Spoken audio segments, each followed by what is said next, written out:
Everyone welcome to the new world with IIT thinking. दोस्तों आज हम एटॉमिक स्ट्रक्चर के 20 मोस्ट इम्पॉर्टेंट क्वेश्चन डिस्कस करने वाले हैं।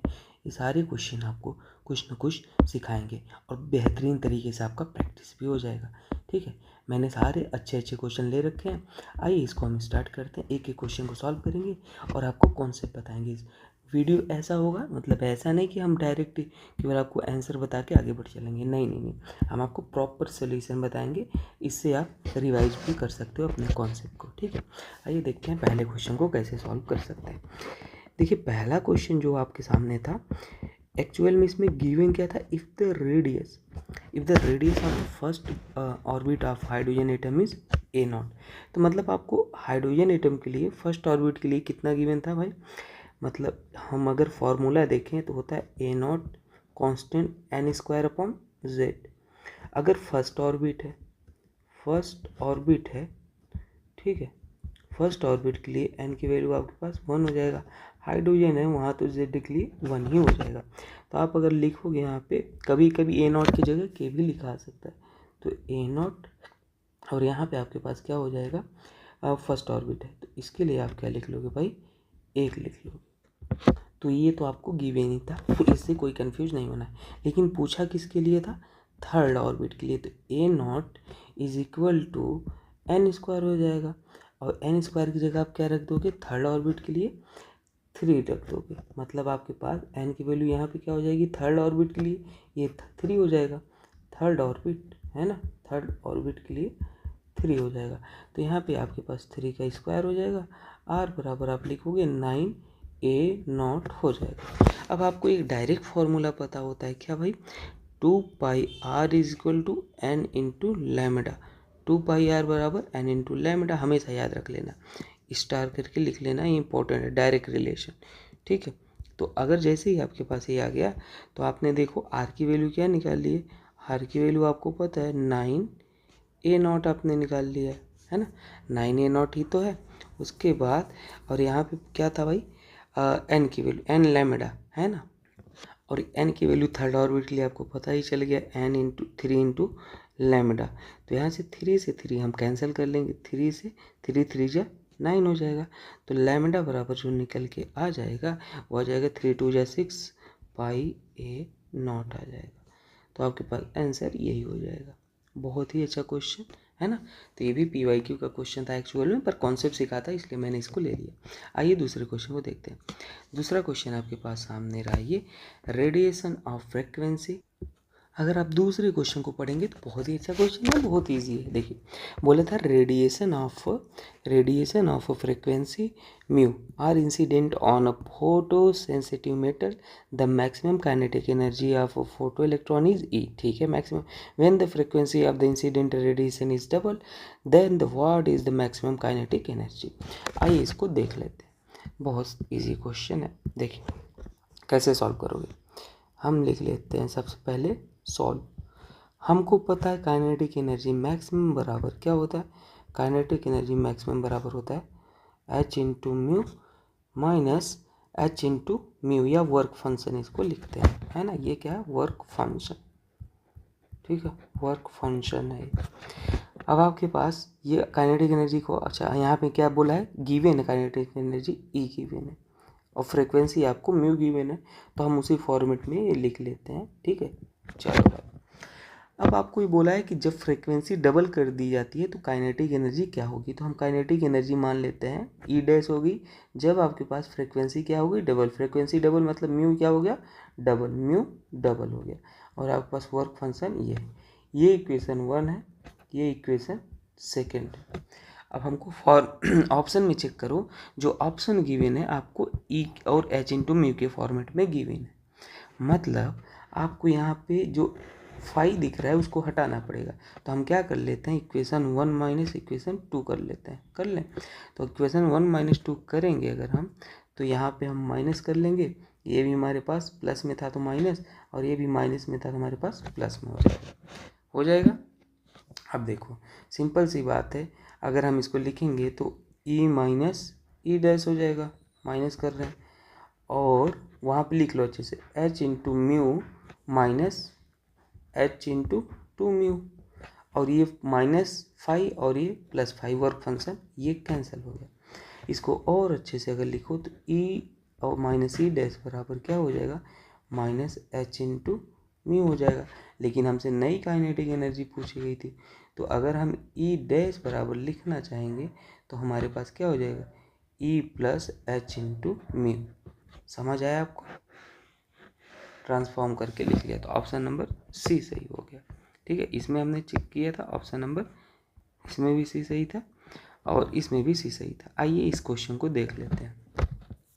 इस क्वेश्चन में बोला गया था भाई, क्या बोला गया था, जल्दी से देखो कि if the radius of the first orbit of hydrogen atom is x। ठीक है भाई, फर्स्ट ऑर्बिट मतलब r, और हम मान लेते हैं इस कांस्टेंट क्या था, a0 था और n²/z। फर्स्ट ऑर्बिट है तो r1 बराबर हम यहाँ पे n बराबर क्या रख लेंगे, फर्स्ट ऑर्बिट के लिए n1 बराबर 1 रख लेंगे। तो आपके पास a0 और 1 का स्क्वायर और अपॉन 1, हाइड्रोजन के लिए 1, तो r1 बराबर a0 आ गया। ठीक है, और ये गिवन था, कितना गिवन था, if the radius first orbit atom r1 बराबर आपको गिवन था, कितना गिवन था, x एंगस्ट्रॉम गिवन था, ये गिवन था। Then the radius of the second orbit of lithium. तो एक काम कर सकते हैं, जो r होता है वो डायरेक्टली प्रोपोर्शनल होता है n²/z, है ना। तो हम यहाँ से फॉर्मूला निकाल सकते हैं r1/r2 is equal to n1² multiplied by z upon में है तो z2/z1 हो जाएगा। ठीक है, हम इसको सॉल्व कर लेंगे। If the radius of the first orbit of hydrogen atom is x, तो मतलब हमें x गिवन था हाइड्रोजन के लिए, इस r1 हम यहाँ पे नोट कर लेते हैं। r1 जो है वो हाइड्रोजन है ना, और r2 जो हम बात कर रहे हैं वो लिथियम के लिए बात कर रहे हैं। ठीक है, ये याद रख लेना। तो r1 के लिए आपको रेडियस कितना था, x था, और r2 के लिए आपसे पूछा था, तो r1 n1 की वैल्यू कितना हो जाएगा भाई, n1 की वैल्यू 1 का स्क्वायर हो जाएगा, और रेडियस ऑफ सेकेंड ऑर्बिट के लिए, सेकेंड ऑर्बिट के लिए n2 की वैल्यू कितना हो जाएगा, 2 का स्क्वायर हो जाएगा। z2 की वैल्यू मतलब r2 मतलब लिथियम कितना हो जाएगा भाई, हाइड्रोजन हीलियम लिथियम 3 हो जाएगा, हाइड्रोजन का एटॉमिक नंबर 1 हो जाएगा। ये लिथियम था और ये हाइड्रोजन था, है ना। तो यहाँ से सॉल्व कर लेंगे। तो r2 आपसे पूछा था, तो r2 हमारे पास जो निकल के आ जाएगा वो हो जाएगा 2 2 जब 4x/3, 4x/3 एंगस्ट्रॉम। तो ये आपके पास आंसर हो जाएगा, सीधे सीधे ऑप्शन नंबर बी सही हो जाएगा। नेक्स्ट क्वेश्चन की तरफ हम चलते हैं। The distance of closest app. देखो ये भी बहुत इजी क्वेश्चन है, कैसे सॉल्व करोगे और हम देख लेते हैं इसको। बहुत इजी क्वेश्चन है, दिखने में डर लग रहा होगा, है ना। देख लेते हैं, देखो कलर चेंज कर लेते हैं थोड़ा सा। देखिए ये हमें अपने पास है the distance of closest approach. तो कभी भी डिस्टेंस ऑफ क्लोजेस्ट अप्रोच अगर आपसे सवाल पूछता है, distance of closest approach concept भी मैं सिखाऊंगा, ये भी मैंने आपको बोला था, तो आप समझ लो। डिस्टेंस ऑफ क्लोजेस्ट अप्रोच के केस में जो काइनेटिक एनर्जी होता है ½mv² is equal to k(q1 × q2), है ना। न्यूक्लियस और जो भी अल्फा पार्टिकल चार्ज पार्टिकल होगा उसके बीच में फोर्स जो लगेगा k1 q2 ये होता है ना। इसको आप बॉक्स बना के लिख लेना। अब एक आप फिजिक्स में भी बहुत अच्छे से पढ़े होंगे, मोमेंटम का रिलेशन काइनेटिक एनर्जी के टर्म्स में क्या होता है भाई। मोमेंटम का रिलेशन अगर हम यहाँ पे लिखना चाहें तो चलो पूरा ही कर देते हैं, वैसे तो आप डायरेक्ट, मैं लास्ट में आपको कंक्लूजन दे दूँगा। ½ mv², और यहाँ पे हम लिख सकते हैं m/m लिख सकते हैं। तो ये आप क्या हो जाएगा, k(q1 q2)/r हो जाएगा। ठीक है, अगर आप इसको फर्दर सॉल्व करोगे तो p²/2m हो जाएगा, और आपके पास k(q1 × mv) बराबर मोमेंटम होता है ना, p = m × v मोमेंटम। तो आपके पास ये हो जाएगा, ये आप याद रख लेना, क्योंकि मोमेंटम के फॉर्म में क्वेश्चन पूछा था, है ना। मोमेंटम के फॉर्म में क्वेश्चन पूछा था, इसलिए मैंने बोला। तो ये हो गया। अब यहाँ से अगर आप देखोगे तो r जो है, r आप देख पा रहे हो, r यहाँ पे, तो r is inversely proportional to क्या, p² है। R is inversely proportional to P square है। या आप और अच्छे से अगर लिखना चाहो तो यहाँ पे आर बराबर क्या गिवन है, के अपॉन पी स्क्वायर, कंक्लूड कर सकते हो ना। तो बोला था कि ठीक है, वो क्लोजेस्ट डिस्टेंस, ठीक, what the distance of closest approach of an alpha particle to an nucleus momentum is P R, R given था। What will be the distance of, ये इक्वेशन नंबर 1 हो गया। What will be the distance of closest approach when the momentum of alpha particle is 2p, मतलब जब alpha particle का momentum कितना हो जाए, 2p हो जाए। तो आर आपके पास न्यू पूछा था, जब मोमेंटम आपके पास कितना हो जाए भाई, 2p, तो 2p का स्क्वायर हो जाए तो क्या हो जाएगा। तो यहाँ पे आपके पास इक्वेशन नंबर 2, यहाँ पे आप देख पाएंगे आर डैश बराबर के अपॉन पी स्क्वायर को अलग लिख लीजिए और 4 को अलग लिख लीजिए। आप देख पा रहे हैं के अपॉन पी स्क्वायर बराबर क्या है, आर है, तो सीधे सीधे उसकी वैल्यू पुट कर दीजिए आर अपॉन 4, तो आर आपके पास ये आ जाएगा नया आर डैश 4, ये आंसर हो जाएगा। आई होप आपको ये समझ में आ गया, ठीक है। बहुत ईजी क्वेश्चन था, बस तरीका ये याद रख लेना, फॉर्मूला, ठीक है, ये आगे हमेशा काम आएंगे। आगे चलते हैं नेक्स्ट क्वेश्चन की तरफ, ठीक है। चलो नेक्स्ट क्वेश्चन आपके पास है ये वाला, बोलो which of the following is not as permissible value of angular momentum of electron. ठीक है, चलो इसको सॉल्व कर लेते हैं। देखो हमेशा जो इंटीजर वैल्यू होना चाहिए एंगुलर मोमेंटम, एंगुलर मोमेंटम क्या होता है, सबसे पहले ये देखो angular momentum, angular momentum of, है ना, एंगुलर मोमेंटम ऑफ इलेक्ट्रॉन अगर लिखोगे तो यहाँ पे आप क्या हो जाता है, M V R is equal to N H upon 2 pi हो जाता है, ठीक है। और एन आपके पास जो होता है वो इंटीजर वैल्यू होता है, 1 2 3 डैश डैश करके आप लिख सकते हो। अब देखो आपको जो ऑप्शन गिवन है उसके अकॉर्डिंग हम चेक करते हैं।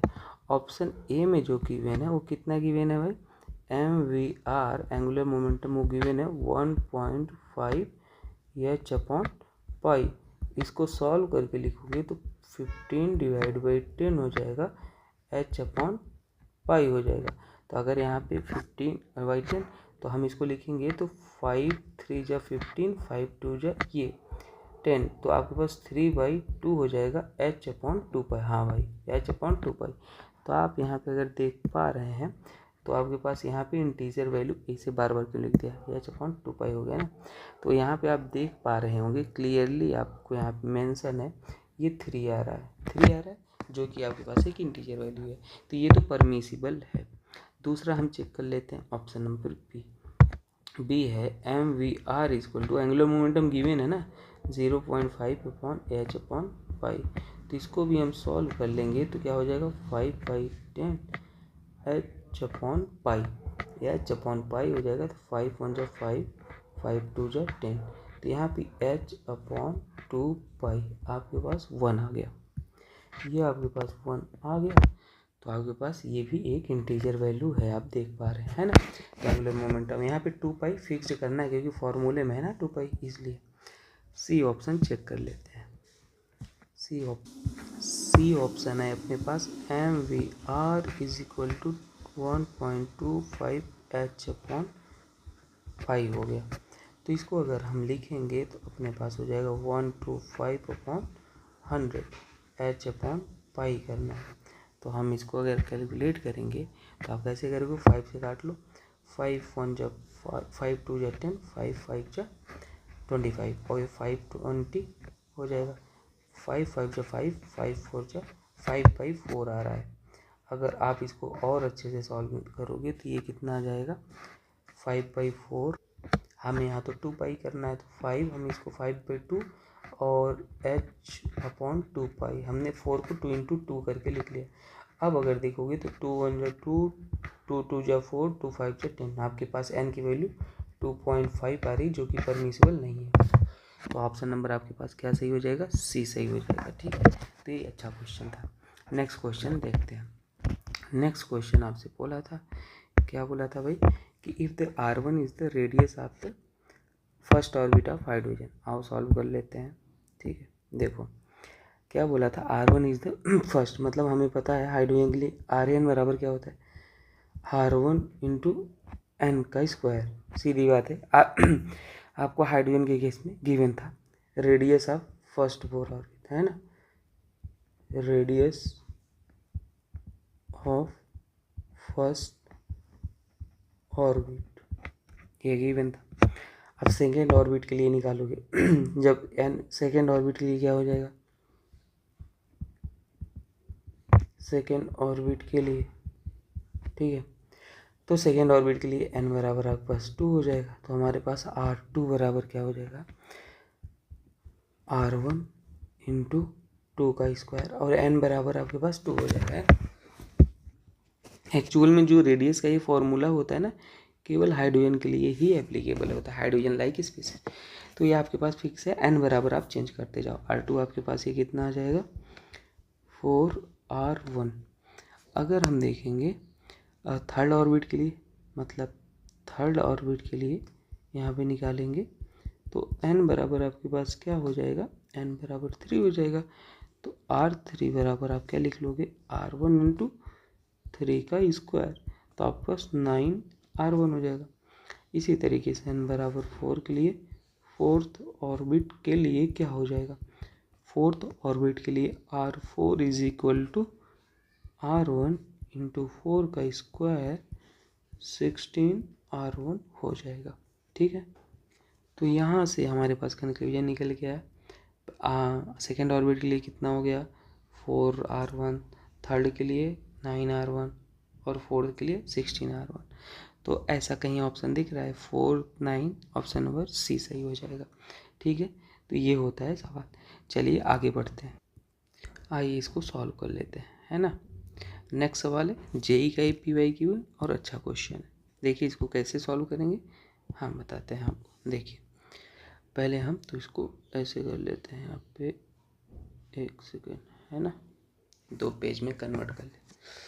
ये तो मिस्टेक हो गया पर कोई बात नहीं, इसको हम हटा लेते हैं। चलिए सॉल्व करते हैं फिर आपको बताते हैं। देखिए if the wavelength of the first line of Paschen series, Paschen series, Lyman series, ये सब क्या होते हैं इनको थोड़ा सा हम समझ लेते हैं। देखिए अगर अपने पास ऐसे हमने खींच दिया 1, 2, 3, ऐसे ऐसे बहुत सारे लाइनें होती हैं।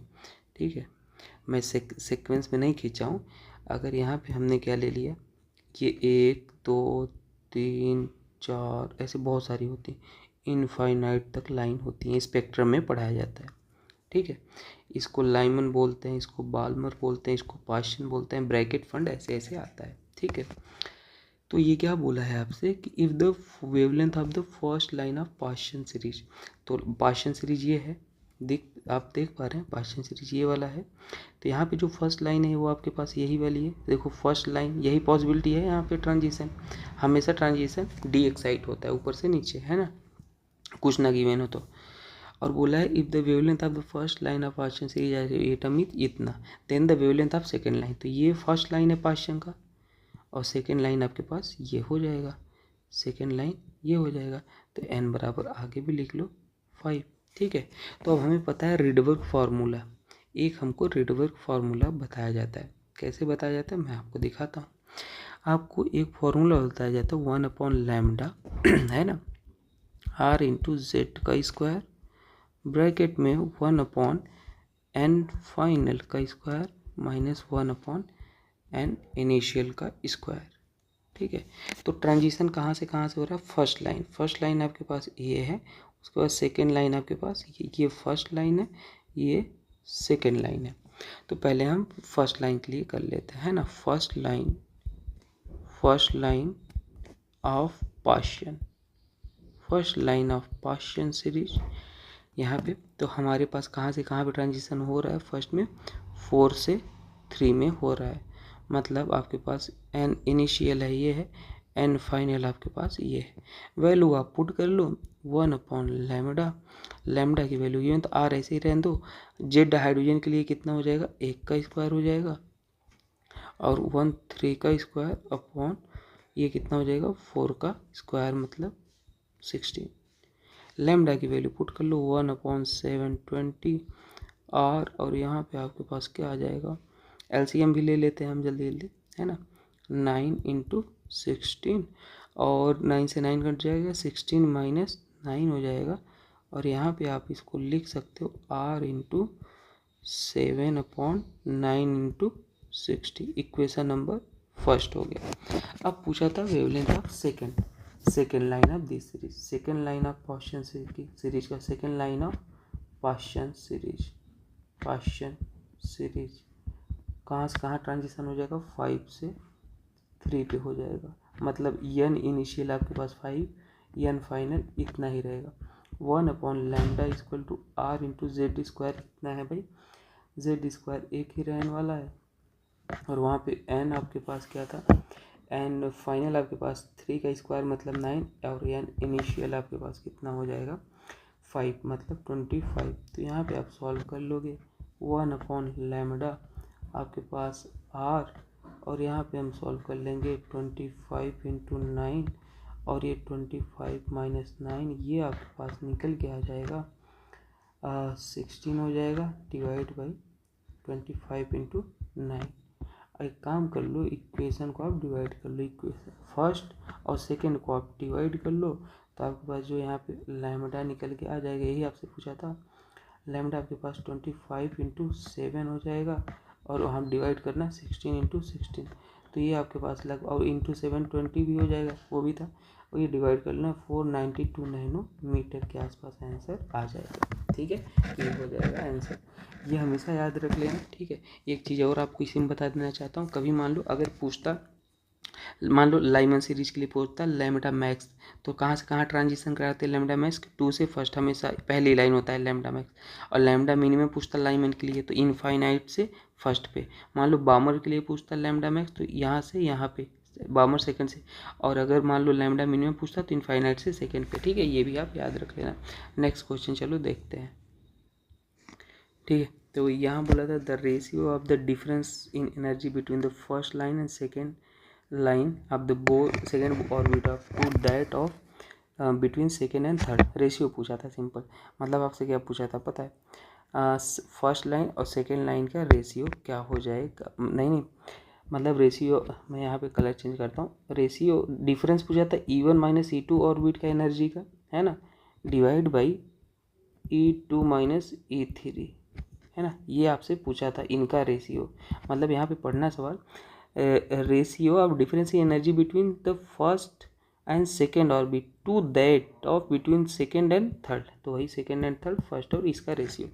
चलो इसको निकाल लेते हैं। ठीक है, बहुत सिंपल सी बात है, कैसे निकालते हैं। हमें पता है एनर्जी इक्वल टू होता है क्या, -13.6 into Z square upon N square होता है, यही होता है ना भाई, जेड स्क्वायर। लेकिन अगर हम मान लो निकालते E1 के लिए, E1 के लिए निकालेंगे तो अपने पास क्या हो जाएगा, E1 माइनस E2 डायरेक्टली लिख लो ना। तो E1 के लिए -13.6, ये तो सब में कॉमन हो जाएगा, और जेड स्क्वायर भी कॉमन हो जाएगा हाइड्रोजन के लिए, है ना। तो और यहाँ पे लाइन बस है, फर्स्ट के लिए n बराबर, यहाँ पे n बराबर आप लिख लोगे, है ना, n बराबर आपके पास 1 हो जाएगा, यहाँ पे n बराबर आपके पास 2 हो जाएगा। तो अगर एक 1/1 का स्क्वायर माइनस 1/2 का स्क्वायर, सिंपल सी बात है, ये हो जाएगा इक्वेशन नंबर 1 हो गया। चाहे तो आप सॉल्व करके लिख लो, E1 minus E2 is equal to -13.6 -13.6 क्या लिख दिया मैंने, है ना, -13.6 जेड स्क्वायर, है ना, जेड स्क्वायर, इसको सॉल्व कर लेंगे 3/4 आ जाएगा। ठीक है, ये इक्वेशन 1 आ गया आपके पास। इसी तरीके से हम सेकेंड E2 माइनस E3 का निकाल लेंगे। E2 माइनस E3 का अपने पास -13.6 इंटू जेड स्क्वायर, और E2 माइनस E3 मतलब 2 का स्क्वायर और फिर 3 का स्क्वायर। इसको सॉल्व करने पे -13.6 इंटू जेड का स्क्वायर, चाहे जेड आपको नहीं पता तो ऐसे ही रहने दो, 5/36। Equation number second. हमको क्या करना पूछा, रेशियो, तो रेशियो निकाल लो। फर्स्ट और सेकेंड को आप डिवाइड कर लो, तो आपसे पूछा E1 माइनस E2 आ जाएगा, divide by E2 minus E3 आ जाएगा। तो यहाँ पे आपके पास 3 इंटू 36 डिवाइड बाई 4 इंटू 5, तो आपके पास आंसर आ जाएगा 27/5 आंसर हो जाएगा। ऑप्शन नंबर डी सही हो जाएगा। ठीक है, इजी क्वेश्चन था ये। नेक्स्ट देखते हैं, the ratio of spacing between third and fourth spacing of sixth hydrogen है। अब देखो ये भी समथिंग, इसमें रेडियस का लफड़ा पूछ लिया कुछ नहीं, तो रेशियो क्या पूछा, सिंपल सॉल्व करो, बहुत इजी क्वेश्चन है। इसमें क्या बोला, ratio of spacing with third and fourth orbit, तो मतलब थर्ड और फोर्थ ऑर्बिट का रेशियो पूछ, तो ठीक है भाई। यहाँ पे क्या बोला है, थर्ड एंड फोर्थ ऑर्बिट, और क्या बोला है, spacing sixth and seventh orbit, तो हम इसे निकाल लेते हैं भाई। तो इस पे आपके पास क्या हो जाएगा, R4 माइनस R3 डिवाइड भाई, चाहे R3 माइनस R4 लिख लो कोई, लेकिन यहाँ पे अगर हम 4 ले रहे हैं तो यहाँ पे 7 लेंगे, तो R7 माइनस R6, यही पूछा था। अब आपको रेडियस का फॉर्मूला तो पता है, क्या होता है, A0 into N square upon Z होता है, तो यहाँ पे आप वैल्यू पुट कर लो, आपके पास R4 बराबर n बराबर 4 हो जाएगा, सिंपल सी बात है। तो 0 पॉइंट, और आपको एक चीज़ और पता होगा, hydrogen 0.53 into N square hydrogen के लिए है ना, सिंपल सी बात है भाई, ये डायरेक्ट आ जाता है। तो आपके पास ये होता है 0 पॉइंट, हम लगभग 52 भी लेते हैं, 52 इंटू क्या हो जाएगा, 4 लिखोगे 4 का स्क्वायर, हाइड्रोजन के लिए 1 की वैल्यू 1, यहाँ पे 0.52 इंटू 3 का स्क्वायर अपॉन 1 डिवाइड भाई, यहाँ पे 0.52 इंटू 7 का स्क्वायर अपॉन 1, 0.52 इंटू 6 का स्क्वायर अपॉन 1, तो आपके पास ये वैल्यू निकल गया, 60 ऊपर मल्टीप्लाई करो, 16 माइनस 9 और नीचे 49 माइनस 36 सॉल्व करो, ये आपके पास आएगा 7/13, तो ये आंसर हो जाएगा 7/13, आप चेक कर लेना, ठीक है। तो ये आंसर, नेक्स्ट क्वेश्चन देख लेते हैं। अच्छा क्वेश्चन है नेक्स्ट क्वेश्चन, जल्दी से इसको सॉल्व कर लेते हैं। क्या बोला है, photo electron emission is observe for a metal, ठीक है भाई, सरफेस ऑफ फ्रिक्वेंसी μ1 μ2, चलो सॉल्व कर लेते हैं। μ1 μ2 अगर गिवन है, बहुत मज़ा आता है ऐसे क्वेश्चन सॉल्व करने में। देखो काइनेटिक एनर्जी मैक्सिमम क्या होता है, kinetic energy maximum h into mu minus work function, है ना, यही होता है वर्क फंक्शन। चाहे तो कहीं कहीं ऐसे भी लिख लेते हो वर्क फंक्शन को, कैसे, h into mu minus h into mu naught लिख लेते हो, ठीक है। अभी आपके पास μ1 μ2 गिवन था फ्रिक्वेंसी पहले, है ना, तो लिख लो μ1, ये काइनेटिक एनर्जी इसको फर्स्ट मान लेते हैं, h इंटू μ1, यहाँ पे h इंटू μ1 हो जाएगा, समझ आया, और ये आपके पास h इंटू म्यू नॉट लिख लो भाई, इसको ऐसे equation number first. Kinetic energy second के लिए, की सेकंड के लिए h इंटू μ2 गिवन था, μ2 मान लो, और ये h इंटू म्यू नॉट आप मान लो, क्वेश्चन नंबर सेकंड हो गया। अब देखो आप डिवाइड कर लो, K1 अपॉन K2, ये गिवन था रेशियो, है ना, तो डिवाइड कर लोगे, कितना गिवन था, देखो यहाँ पे 1:1, तो 1 अपॉन K करके ये गिवन था, लिख लो भाई, तो 1 अपॉन K, और यहाँ पे हमारे पास H कॉमन भी हो जाएगा, समझ आ रहा है आपको, H हमने कॉमन ले लिया, तो μ1 माइनस म्यू नॉट अपॉन दूसरे में भी H common, μ2 upon mu naught, तो H से H कैंसिल हो गया, तो अपने पास ये निकल के आ जाएगा μ2 माइनस म्यू नॉट और K μ1 K म्यू नॉट, तो हम μ2 माइनस K μ1 लिख लेते हैं, और यहाँ पे म्यू नॉट इधर चला जाएगा, माइनस K म्यू नॉट, तो μ2 K μ1, और आपके पास म्यू कॉमन कर लो, μ1 माइनस K हो जाएगा, है ना, तो यहाँ से म्यू आपके पास क्या निकल के आ जाएगा, म्यू आपके पास आ जाएगा μ2 minus K μ1 upon 1 minus K, 1 minus K नहीं गिवन था, तो आप माइनस कॉमन कर लो, ऊपर से नीचे से भी कॉमन कर लो, तो आपके पास क्या हो जाएगा, K μ1 माइनस μ2 हो जाएगा, सिंपल सी बात है, और ये क्या हो जाएगा, K माइनस 1 हो जाएगा, कहीं ऑप्शन मैच कर रहा है, K μ1 minus μ2 upon K, option number D match कर रहा है, ठीक है, तो कॉमन करके कर लो, बहुत इजी क्वेश्चन था, है ना, तो ऐसे हो जाएगा। और नेक्स्ट क्वेश्चन को सॉल्व करते हैं। क्वेश्चन आपके पास ये है, इसको लिखा क्या है कि if lambda is the threshold wavelength for photo electric emission from a metal surface, lambda wavelength of falling light, ठीक है, आपको कुल मिला के यम लैम्डा और हाँ इसमें रिलेशन बताना है, तो इसको कैसे सॉल्व करेंगे आइए देख लेते हैं।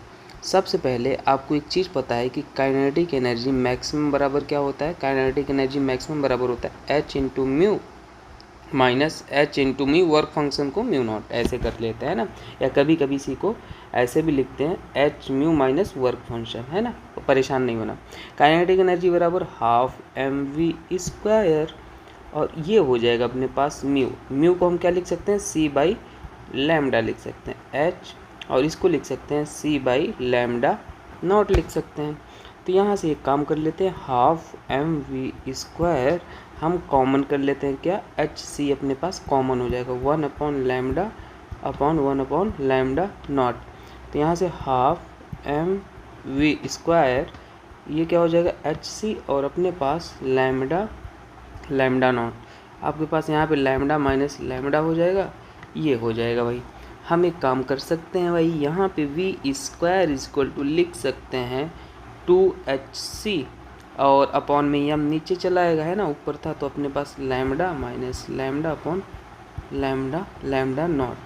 अब वी स्क्वायर को आप चाहे तो ऐसे लिख सकते हो, वी इक्वल टू आपसे पूछा था, है ना, then the maximum speed of electron, तो वी आपके पास, हम इसको चाहे तो रूट के अंदर लिख लो, चाहे तो आपके अंदर रूट के अंदर, एक बार जेई में रूट के अंदर सवाल पूछा था, है ना, लैम्डा, और ये आपके पास ये हो जाएगा, ये जेई का पी वाई क्यू भी बोल सकते हो, और वहाँ पे आपके पास कभी कभी ऐसे भी लिखा सकता है, कैसे 2HC अपॉन एम, और ये अपने पास एक सेकेंड हम इसको थोड़ा सा, हाँ 2HC अपॉन एम, और ये अपने पास लैम्डा नॉट लैम्डा अपॉन ये पावर में होल टू दी पावर क्या हो जाएगा, हाफ हो जाएगा, रूट को ऐसे ही लिखते हो, तो जो भी ऑप्शन मैच कर रहा हो आप देख लो, 2HC upon M lambda naught, 2HC upon M lambda naught upon lambda, ठीक है, ऑप्शन नंबर सी मैच कर रहा है, ठीक है, देख लो भाई, ठीक है। चलो आगे बढ़ते हैं, नेक्स्ट क्वेश्चन आपके पास था ये, फोटो इलेक्ट्रिक एमिशन, ठीक है, इज ऑब्जर्व्ड। अब देखो ये सेम सवाल है भाई, सेम सवाल, एक सवाल मैंने ऐसे करा दिया, वहाँ पे 1:k रेशियो था, यहाँ पे आपको क्या गिवन है, 2:1 गिवन है, ठीक है। तो मैं तो कहूँगा अब ऐसे केस में आपको रिलेशन ही याद रख लेना है। देखो हमने रिलेशन कहाँ से याद करना है, यहाँ का फ़ायदा उठाना है। हमको पता था जो म्यू नॉट था वो क्या आया था, म्यू, यहाँ से कॉपी कर लेते हैं, म्यू नॉट अपने पास क्या आया था, देख लो, यहाँ से हम कॉमन कर लेंगे, ठीक है, म्यू नॉट कॉपी, और 1:2:1 था शायद, यहाँ से लिख ले, कॉपी करते हैं कि जहाँ से रेशियो था आपके पास, ये रेशियो की वैल्यू यहाँ से कॉपी कर लेते हैं, और अपने पास यहाँ पे हम लिख देते हैं, ठीक है ना, समझ पा रहे हो कि नहीं आप, मैंने कैसे किया, ये आप यहाँ से लिख लो, तो आपके पास क्या आ जाएगा, ये तो आपके पास हो गया। वैसे मैं कहूँगा मैं फिर से ही सॉल्व कर देता हूँ इसको, नहीं आप क्या ही परेशान हो गए। चलो देखो, काइनेटिक एनर्जी मैक्सिमम बराबर क्या है भाई, K1 बराबर क्या हो जाएगा, H into mu minus work function हो जाएगा, वर्क फंक्शन हम लेते हैं H इंटू म्यू नॉट, ये आपके पास म्यू 1 हो गया, और काइनेटिक एनर्जी 2 बराबर आप लिखोगे तो क्या हो जाएगा, H into mu 2 minus H into mu naught, K1 upon K2 कर लो, K1 अपॉन K2 कर लोगे तो H कॉमन हो जाएगा सब में, mu 1 minus mu naught upon ये क्या हो जाएगा H म्यू 2, और यहाँ पे म्यू नॉट हो जाएगा। K1 K2 की वैल्यू गिवन है, K1 2:1 के रेशियो में, H से H कैंसिल, म्यू और mu naught upon mu 2 mu naught हो जाएगा, है ना। तो आपको म्यू नॉट ही निकालना है, तो हम एक काम 2 म्यू 2 और यहाँ पे 2 म्यू नॉट भी हो जाएगा, उसको भी लिख लो 2 म्यू नॉट, और यहाँ पे म्यू 1 और म्यू नॉट हो जाएगा, 1 का मल्टीप्लिकेशन तो 1 ही, और हम एक काम करें 2 म्यू 2 इज इक्वल टू अपने पास म्यू 1 हो जाएगा, और यहाँ से अपने पास 2 mu naught minus mu naught हो जाएगा, 2 म्यू 2 म्यू 1 और अपने पास ये क्या हो जाएगा, म्यू नॉट हो जाएगा। तो ऑप्शन नंबर कौन सा दिख रहा है, ऑप्शन नंबर डी दिख रहा है इसमें भी, 2 म्यू 2 म्यू 1 आपके पास म्यू नॉट हो गया, सही, यही आंसर हो गया, सिंपल था ना भाई, तो ये तो इजी क्वेश्चन। नेक्स्ट क्वेश्चन देखिए, a photon of 400 nanometer is observe by a gas molecule.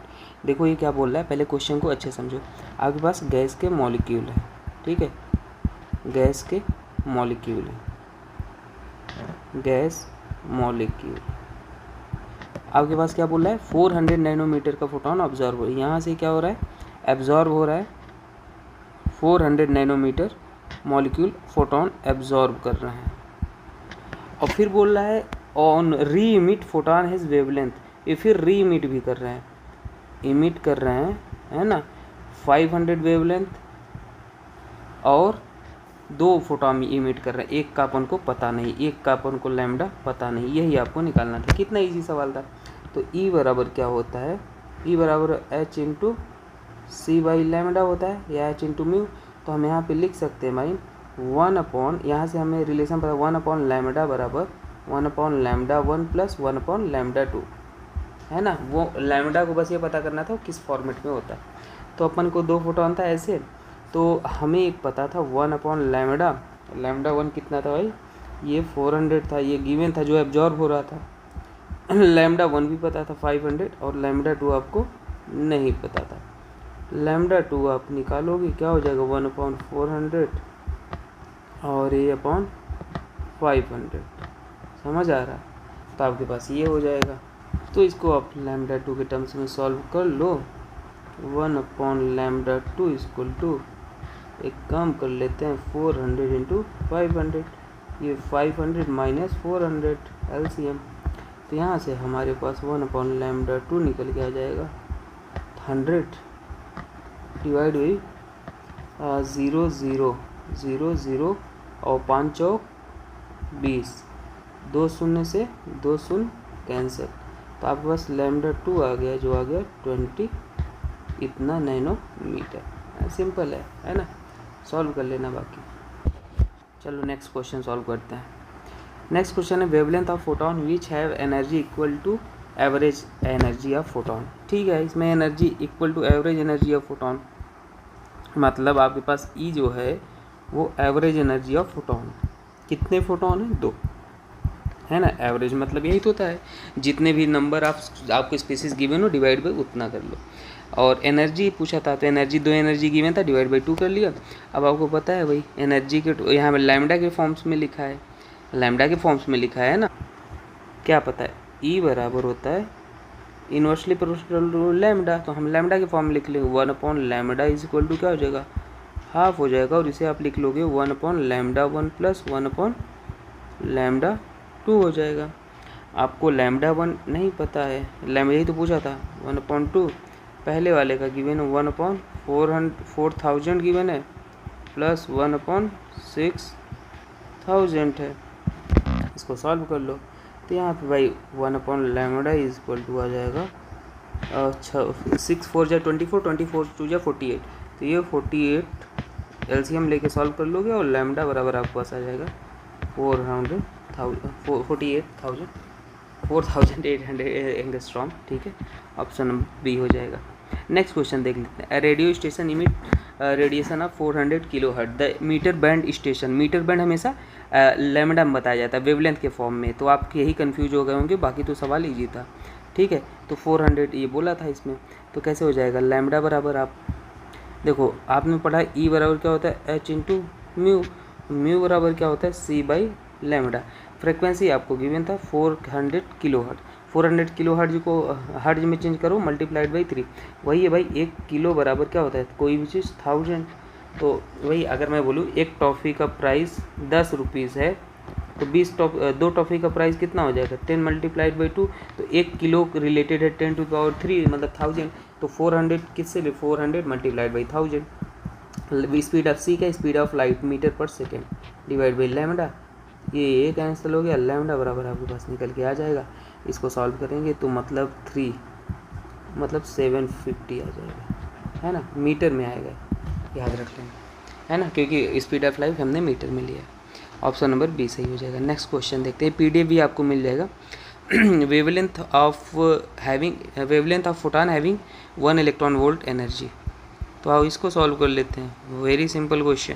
कैसे करोगे देखो जो एनर्जी का डायरेक्ट फार्मूला होता है एच इंटू म्यू नहीं लगाना, एक तो एच इंटू म्यू होता है, एक आप क्या लिखते हो इतना 00 12400 और यहाँ पे क्या होता है लैम्डा, ये आंसर आता है एंगस्ट्रॉम में। ठीक है, अगर मान लो आपको कभी लैम्डा नैनोमीटर में लेना हो तो यहाँ पे 1240 अपॉन लैम्डा नैनोमीटर में ले लेते हैं, है ना। तो कुछ भी ले लो, तो यहाँ पे हम वैल्यू पुट कर लेते हैं। एंगस्ट्रॉम में ही निकालना है क्योंकि मीटर में कन्वर्ट करना ईजी है। तो यहाँ पे 1240 डिवाइड बाई लैम्डा आपके पास 1 इलेक्ट्रॉन वोल्ट है। अरे भाई 1 इलेक्ट्रॉन वोल्ट है ना, तो ये आपके पास एंगस्ट्रॉम में आ गया, लेकिन हमें किस में चाहिए, मीटर में चाहिए। तो 12400 1 एंगस्ट्रॉम बराबर क्या होता है, 1 एंगस्ट्रॉम बराबर होता है 10⁻⁻10 मीटर होता है।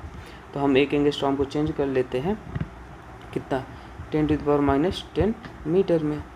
अब यहाँ पे हम इसको और अच्छे से लिखेंगे तो 1.24, हम 1 2 3 4, तो 1.24 और इंटू 10⁻, हम क्या लिख लेंगे, +4 लिख लेंगे, राइट से लेफ्ट जा रहे हैं, और यहाँ पे 10⁻⁻10, तो 1.24 और यहाँ पे पावर हम माइनस कर लेंगे, 6 हो जाएगा, -6 मीटर, है ना। तो आप सॉल्व कर लोगे, ये इतना हो जाएगा ना। बेसिक सिग्निफिकेंट नंबर कैसे वो करते हैं। नेक्स्ट क्वेश्चन देखते हैं भाई। नेक्स्ट क्वेश्चन है the wave number of first line of emission in Balmer series. आओ बना लेते हैं बाल्मर सीरीज क्या होता है। देखो आपके पास है 1 2 3 4 5 बना लो। अब देखो, और ये यहाँ पे इनफाइनाइट तक होते हैं, ये इनफाइनाइट है। तो क्या बोला है, first line of Balmer series, the wave number of the first number of emission of line of Balmer series. तो आपके पास लाइमन है, ये बाल्मर है, ये पाशियन है, वो ब्रैकेट है ना। तो ये 1 है, ये 2 है, ये 3 से स्टार्ट होता है। तो first line of Balmer series, तो बाल्मर सीरीज का फर्स्ट लाइन यही होता है भाई, 3 से 2, है ना, सिंपल सी बात है। तो first line of Balmer series क्या हो जाएगा, first line of Balmer series, है ना, क्या हो जाएगा 1 कहाँ, सॉरी लिख लो पहले, 3 से 2 में जाएगा। तो n इनिशियल ये है, n फाइनल ये है। 1/λ इक्वल टू क्या होता है, r इंटू जेड का स्क्वायर ब्रैकेट में 1/n फाइनल का स्क्वायर -1 इनिशियल का स्क्वायर, ठीक है। और 1/λ को ही हम क्या बोलते हैं, वेव नंबर बोलते हैं, वेव नंबर बोलते हैं। इसको म्यू से, ऐसे म्यू बार से लिखते हैं। तो अपने पास वेव नंबर आपसे पूछा था हाइड्रोजन के लिए, r इंटू, है ना, 1 का स्क्वायर हो जाएगा, और यहाँ पे n फाइनल क्या था आपके पास, 2 का स्क्वायर, और यहाँ पे 3 का स्क्वायर। सॉल्व कर लो भाई, आपके पास ये वैल्यू निकल के आ जाएगी। मतलब इसको हमने किया तो r यहीं पे कर लेते हैं, तो r आपके पास, और इसको हमने किया 9 इंटू 4 लिख लेंगे, तो यहाँ पे 9 -4, तो ये हो जाएगा 5r/36 आ गया वेव नंबर, ठीक है। ऑप्शन नंबर ए सही हो जाएगा। बहुत सिंपल क्वेश्चन। नेक्स्ट क्वेश्चन देख लेते हैं। The frequency of light emitted from transition, colour change करते हैं। The frequency of light n बराबर 4 n बराबर 2 of the helium is equal to the transition of hydrogen. चलो इसको भी सॉल्व कर लेते हैं, बहुत सरल। ये बोल रहा है frequency of light emitted for the transition of the helium is equal to the transition. तो देखो हम यहाँ पे जो लिखते हैं एक्चुअल में, आपको ट्रांजिशन कहाँ से कहाँ गिवन है, मतलब n इनिशियल आपके पास 4 है, n फाइनल आपके पास कितना है, 2 है। तो ये बोला है इसके लिए, हीलियम के लिए, किसके लिए बोला है, हीलियम के लिए। तो आपको पता है जो हम अभी तक निकालते हैं formula, 1/λ equal to r, Rydberg formula होता है 1/n फाइनल का स्क्वायर 1/n इनिशियल का स्क्वायर, ठीक है। तो यहाँ पे 1/λ की जगह आप क्या क्या पुट कर सकते हो, चाहो तो वेव नंबर कर लो। 1/λ को क्या बोलते हैं, वेव नंबर बोलते हैं, है ना। या आप इसी 1/λ की ये फार्मूला कहाँ से आता है, एनर्जी में अगर आप देखोगे तो एनर्जी में क्या होता है, h इंटू म्यू, म्यू को हम c/λ, तो हमारे पास म्यू अपने पास है। एनर्जी के फार्मूले में क्या है, ये तो मैं ई बराबर क्या होता है, h इंटू म्यू। तो म्यू डायरेक्टली है ना, और म्यू की जगह आप क्या लिखते हो, 1/λ। तो यहाँ पे इसको और कैसे लिख सकते हो इस फार्मूले को, देखो दूसरा, क्योंकि म्यू के टर्म्स में पूछा है ना, ये म्यू बार है, वेव नंबर है, और एक आप म्यू लिख सकते हो, म्यू बराबर r इंटू जेड स्क्वायर। ये भी आपके पास सेम ही है, मैं म्यू लिख देता हूँ ना।